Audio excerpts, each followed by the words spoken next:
High বন্ধুরা, কেমন আছো? আশা করি ভালো আছো। হর হর মহাদেব, জয় শিব শম্ভু, জয় মহাকাল, হে বাবা ভোলেনাথ। শ্রাবণ মাস শেষ হয়ে গেল, এটা লাস্ট সপ্তাহ ছিল আমার। এই শ্রাবণ মাসটা যে কত পরীক্ষা আমার সাথে চলেছে আমি আর বুঝতে পারছি না। আর কত পরীক্ষা নেবে আর কত পরীক্ষা আমি দেব আমি আর বুঝতেই পারছি না।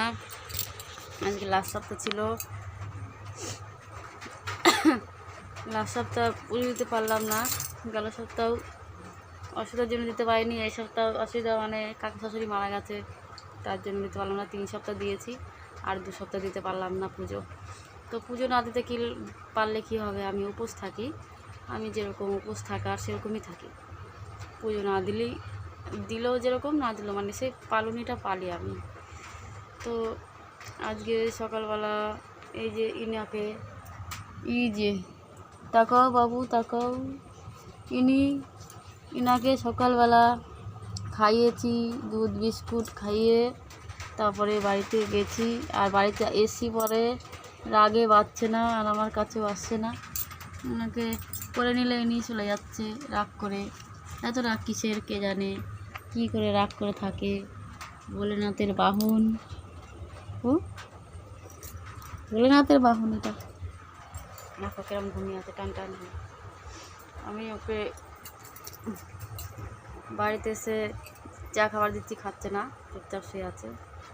আর পরীক্ষা হচ্ছে একটাই, আমার শরীরটা এত অসুস্থ।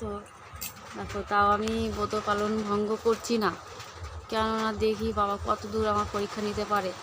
মরার ওইদিকে তো আর পরীক্ষা হতে পারে না, মরে গেল তো গেলামই। তো এত শরীর খারাপের মধ্যেও সেদিনকে চুন নিয়েছিলাম, দিয়ে মালাটা লেগেছিলো। সেই তো শরীর খারাপের মধ্যেও জ্বর কমছে না, কাশি কমছে না, দুর্বল শরীরটা, খেতে পারছি না। তাও উপোস থাকার চেষ্টা করছি। আজকে ওখানে সাবু নিয়ে ভিজিয়ে রেখেছিলাম, সাবু দিয়ে চিনি দিয়ে ভিজিয়ে দুধ দিয়ে খেয়েছি। খাওয়ার আগে বেশ ভালোই ছিলাম, যেই সাবুটা খেয়েছি অমনি পেটটা একদম এইভাবে কামড়ে ধরে আছে। মানে এত যন্ত্রণা হচ্ছে পুরো পেটটা জুড়ে, খাওয়ার সাথে সাথেই অ্যাকশান। ওখানে মাসিরা আছে, মাসিরা আমার কষ্ট দেখে সহ্য করতে পারছে না। মাসিরা বলছে, তুই ঠাকুরকে বল যে আমাকে এত কষ্ট দিচ্ছে, তাহলে তোমার আর নিয়ম পালবো না, আর তোমার পুজোও করবো না। কিন্তু আমি তো সেটা বলতে পারি না, কারণ বাবা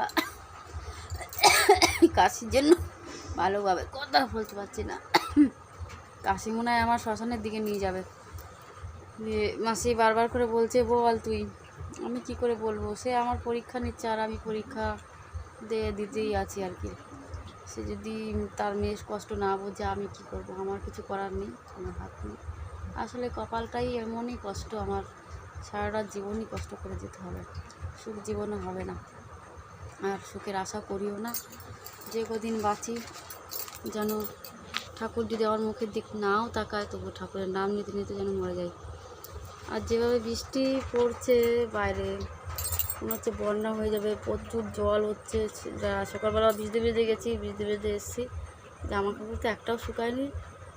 তো আর এই যে বৃষ্টিতে ভিজে, সকালবেলা ঘুম থেকে উঠে বৃষ্টিতে ভিজে কাজবাজগুলো করা হয় না, তার জন্য আরও কাশিটাও কমছে না, জ্বরও কমছে না। যতবার জ্বর হচ্ছে, জ্বর কমতে টাইম লাগছে, কেননা সবসময় ঠান্ডা জলের কাজ করি, মানে রেস্ট নেই। বাড়ি থাকলেও রেস্ট নেই, কোথাও কাজে গেলেও তো রেস্ট হবেই না পরের কাজ। যার জন্য এত অসুস্থ হয়ে যাচ্ছি। গলা দিয়ে রাতের বেলা সেই ব্যাঙে ডাকার মতন চিঁ করে শব্দ হয়, একের সঙ্গে কথা বলতে পারি না, গলা আটকে থাকে, এত কষ্ট হয় গলার ভেতরটা, আর এত ঠান্ডা লেগেছে। তো ভোলেনাথের শ্রাবণ মাস তো শেষই হয়ে গেল। তো যারা ব্রত পালন করেছে সবাইকে ভালো রাখুক, বাবা ভালো করুক, সবার মনস্কামনা পূর্ণ করুক, আর সবাই সুস্থ থাকুক, মা বাবা ভাই বোন যেখানে আছে।